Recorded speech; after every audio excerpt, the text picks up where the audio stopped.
Dear student, I, Dr. Shafali Jain, Assistant Professor, Tirthankar Mahaveer University. Student, today we discuss about the topic meaning of microeconomics.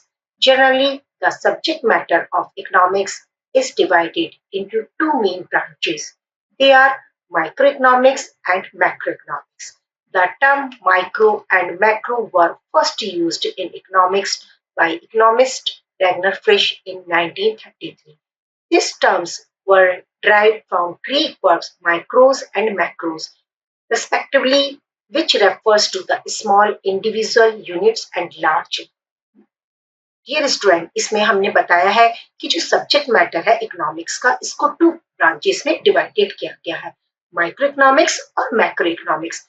Micro और macro ये शब्द का जो सबसे पहले प्रयोग किया गया था वो रेगनर फ्रिश एक अर्थशास्त्री रेगनर फ्रिश एक अर्थशास्त्री है, उनके द्वारा 1933 में किया गया था। और ये शब्द जो माइक्रोस है ग्रीक वर्ड से लिया गया है, माइक्रो और मैक्रोस, ये ग्रीक वर्ड से लिया गया है। माइक्रोस का मतलब होता है स्मॉल इंडिविजुअल यूनिट और मैक्रोस का मतलब होता है लार्ज यानी बड़ा। Microeconomics theory is a traditional concept. The foundation of microeconomics was Wealth of Nation, which was published by Adam Smith in 1776.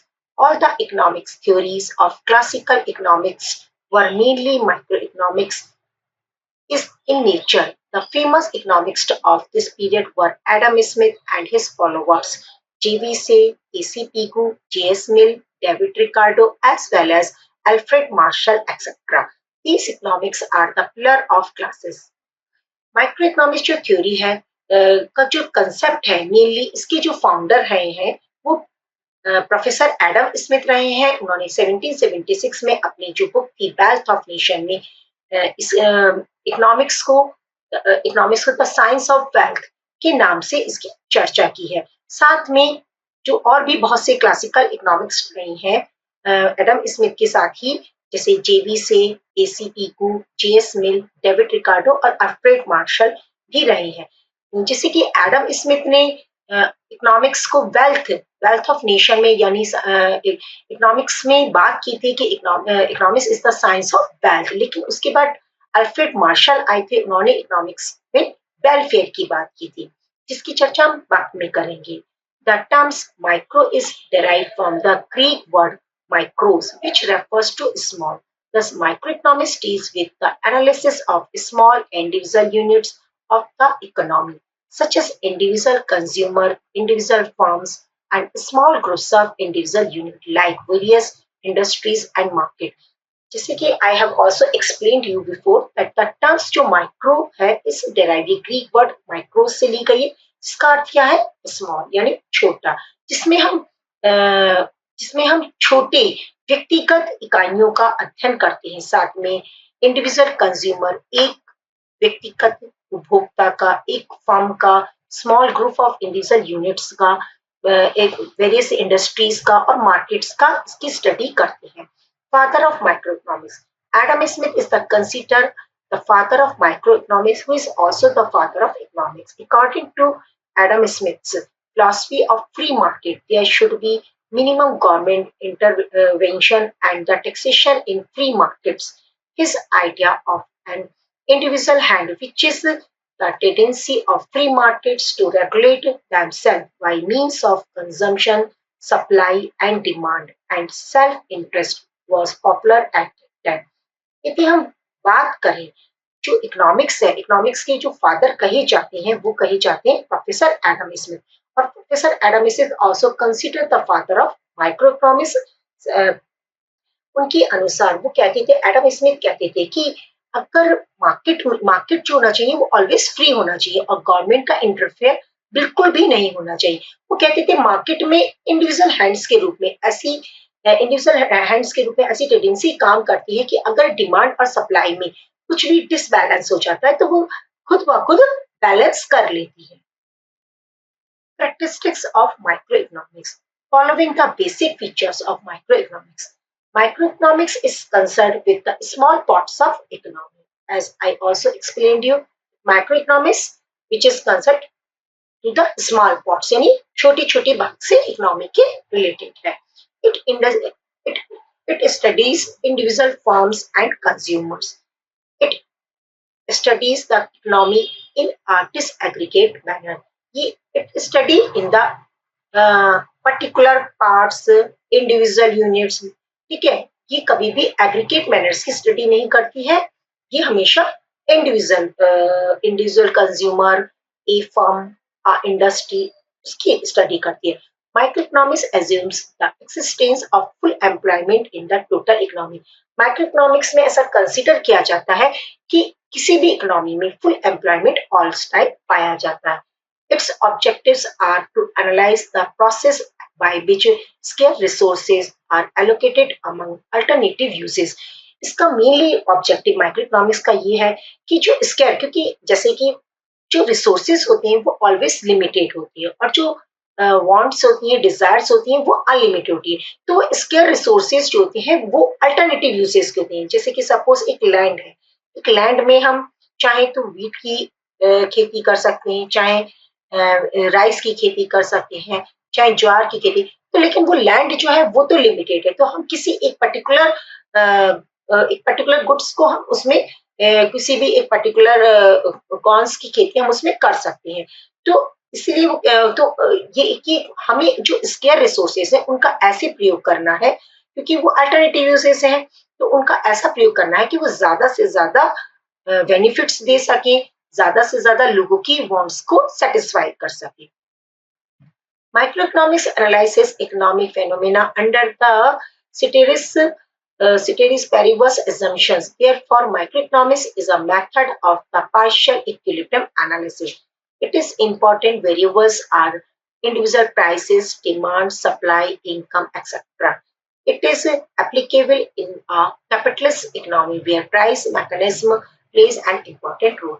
जो माइक्रो इकोनॉमिक्स है वो always individual prices, demand, supply, income, इसको फोकस करती है। साथ में माइक्रो इकोनॉमिक्स जो है, माइक्रो इकोनॉमिक्स में मेनली कैपिटल, क्योंकि जो एडम स्मिथ थे वो ज्यूम करते थे कैपिटलिज्म इकोनॉमी को, जहां प्राइस मैकेनिज्म बहुत ही इंपॉर्टेंट रोल प्ले करता है।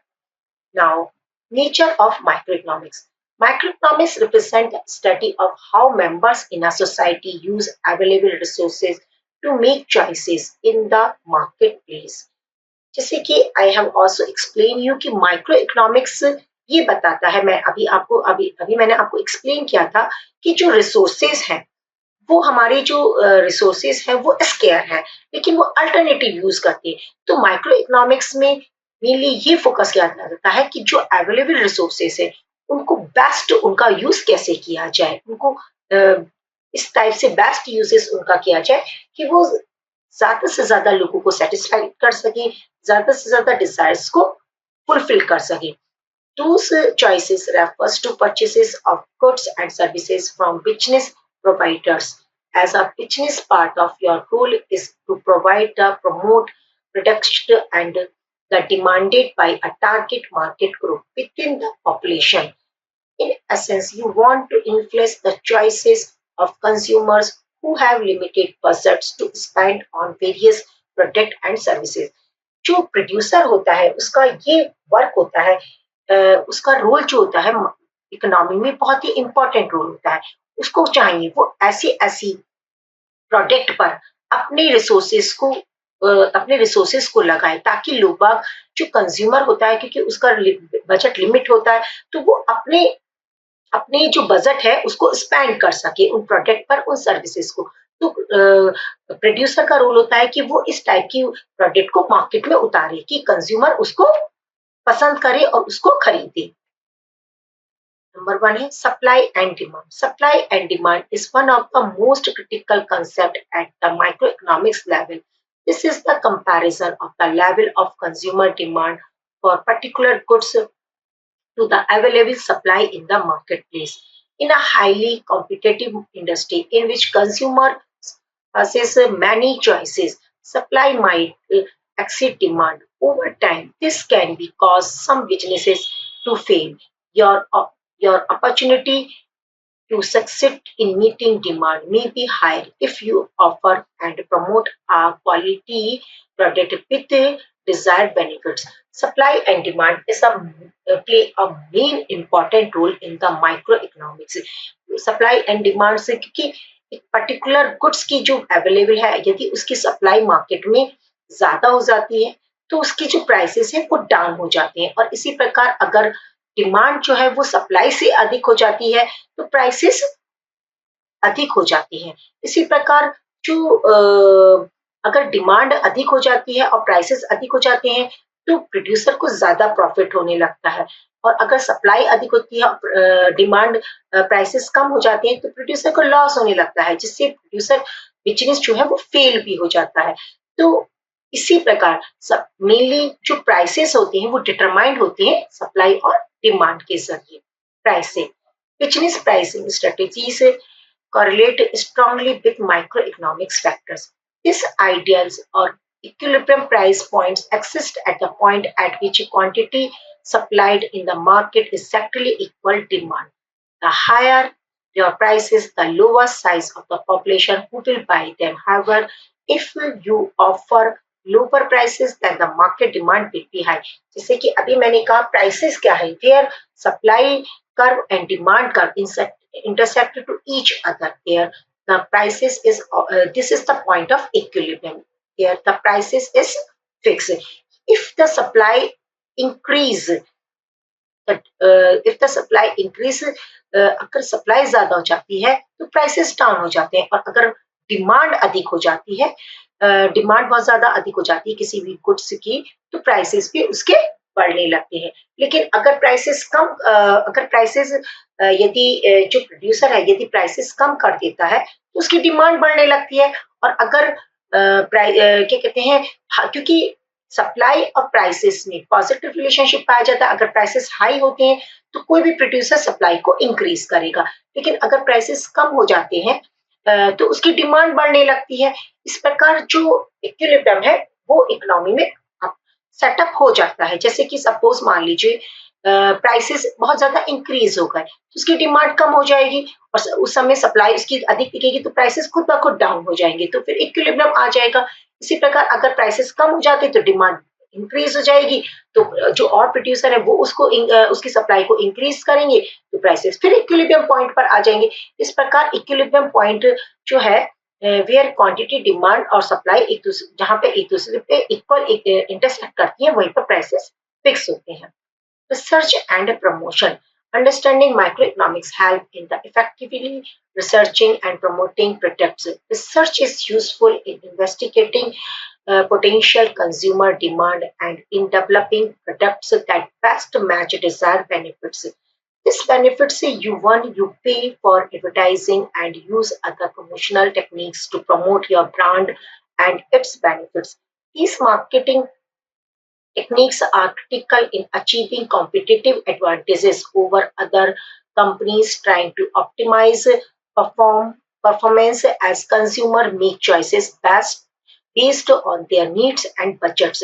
Research and promotion, as you know, कि microeconomics help to study individual product and also study in a producer, a consumer. तो माइक्रो इकोनॉमिक्स हेल्प करता है प्रोड्यूसर का कि वो कुछ इनोवेटिंग कुछ इनोवेशन को देखे, एडवर्टाइजमेंट करे, न्यू न्यू टेक्नोलॉजी का प्रयोग करे, नई नई टेक्निक्स का प्रयोग करे, अपनी अपने प्रोडक्ट को में कुछ नया परिवर्तन करे, ताकि उसका प्रोडक्ट जो है मार्केट में और प्रोडक्ट से डिफरेंट दिखे, ताकि लोग आप उसको पसंद करें। कंज्यूमर मेक चॉइस, ताकि वो लोगों की पसंद का बने, उनकी नीड्स के अकॉर्डिंग बने और उनकी बजट लाइन के अकॉर्डिंग बने। उन्हीं तो इस प्रकार माइक्रो इकोनॉमिक्स उनकी इसमें हेल्प करता है। Now we study the scope of microeconomics. Microeconomics is a branch of economics that study the behavior of individual and firms in making decisions regarding the allocation of limited resources. The scope of microeconomics is broad and includes several key areas. Say, I have also explained you that microeconomics is related to the study of individual and firms. Uh, Theory of demand and supply, demand analysis, understanding how consumers make choices about what goods and services to purchase based on their preferences, income and prices of goods. Demand analysis में micro economics help करता है कि consumer को किन किन goods और services को खरीदना चाहिए, किन किन गुड्स एंड सर्विसेज पर इनकम को स्पेंड करना चाहिए और किसके प्राइस कितने हैं तो उसको कितनी डिमांड करनी चाहिए. Supply analysis examining how producer decide on quantity of a good to produce based on the cost of production and the price they can sell it for. Microeconomics also study of producer equilibrium. तो supply analysis में जो micro economics से help करता है producer को कि उसको अपनी कॉस्ट को किस हिसाब से रखना चाहिए, अपने प्रोडक्ट की कॉस्ट को कि उसकी जो प्राइसेस है कि उसको बेनिफिट्स भी प्राप्त हो सके और साथ में उसका प्रोडक्ट जो है ज्यादा से ज्यादा सेल हो सके. Consumer behaviour utility theory, analyzing how consumer maximize their satisfaction utility given their asset line. कैसे कंज्यूमर यूटिलिटी क्या है, यूटिलिटी एक जो हमारी यूटिलिटी क्या होती है, अगर किसी वस्तु में वांट्स वांट्स जो हमारी इच्छा है उसे पूरा करने की जो वांट्स वांट्स कंप्लीट पावर, अगर हमारी जो हमारी इच्छा है उसको पूरा वांट सेटिस्फाइड पावर उसको पूरा करने की अगर उसमें किसी गुड्स में ये पावर है तो उसमें यूटिलिटी है. तो माइक्रो इकोनॉमिक्स में के जरिए कंज्यूमर बिहेवियर के जरिए माइक्रो इकोनॉमिक्स हेल्प करता है कि किस प्रकार कंज्यूमर ज्यादा से ज्यादा यूटिलिटी को गेन कर सकता है, सेटिस्फेक्शन को गेन कर सकता है. Indifference curve analysis, studying consumer preferences and the combination of goods that provide the same level of satisfaction. Indifference curve के जरिए माइक्रो इकोनॉमिक्स हेल्प करता है कि कैसे कंज्यूमर जो है हाईएस्ट लेवल पर पहुंच सकता है, हाईएस्ट लेवल और ज्यादा से ज्यादा सेटिस्फेक्शन गेन कर सकता है. Protection and cost, protection theory, exploring how firms convert inputs, labor, capital, raw material into output goods and services. As you all know, जैसे जो इनपुट्स हैं, जो फैक्टर्स हैं, जैसे कि लेबर है, कैपिटल है, रॉ मटेरियल को, इसको प्रोटेक्शन क्या है, protection function is the functional relationship of inputs and के आउटपुट. तो जब हम इनपुट्स पर वर्क करके लेबर कैपिटल रॉ मटेरियल पर वर्क करके किस प्रकार हम गुड्स एंड सर्विसेज को गेन कर सकते हैं. Cost theory investigation the cost of production and how they influence a firm's decision on output level and pricing. Cost theory के जरिए हम ये देख सकते हैं कि किस प्रकार कॉस्ट को किस लेवल पर कॉस्ट को कम किया जा सकता है, किस लेवल पे कॉस्ट हाई होती है, किस लेवल पर प्रोड्यूसर को ज्यादा से ज्यादा बेनिफिट होता है और कहाँ पर प्रोड्यूसर को लॉस होता है. Market structure, perfect competition, studying markets where many firms sell identical product and no single firm can influence and the market price. Perfect competition एक ऐसा मार्केट है जहां पर बहुत सारी फर्म्स होती हैं, एक सिंगल प्रोडक्ट होता है, प्रोडक्ट जो होता है होमोजीनियस होता है, सेम प्राइस होता है. जब हम इसको परफेक्ट कंपटीशन को पढ़ाएंगे तो हम इसकी स्टडी वाइड स्टडी करेंगे, आपके सामने पूरा इसको वाइड स्टडी करेंगे. Monopoly examine market where a single firm control the entire supply of a good or services and can influence the market price. Monopoly एक ऐसा मार्केट होता है जहाँ सिंगल फर्म्स होती है उसका कंट्रोल होता है गुड्स की सप्लाई पर और प्राइसेस पर और वही प्राइसेस को डिटरमाइन करता है. Oligopoly analysing markets where a few large firms dominate and how they interact strategically.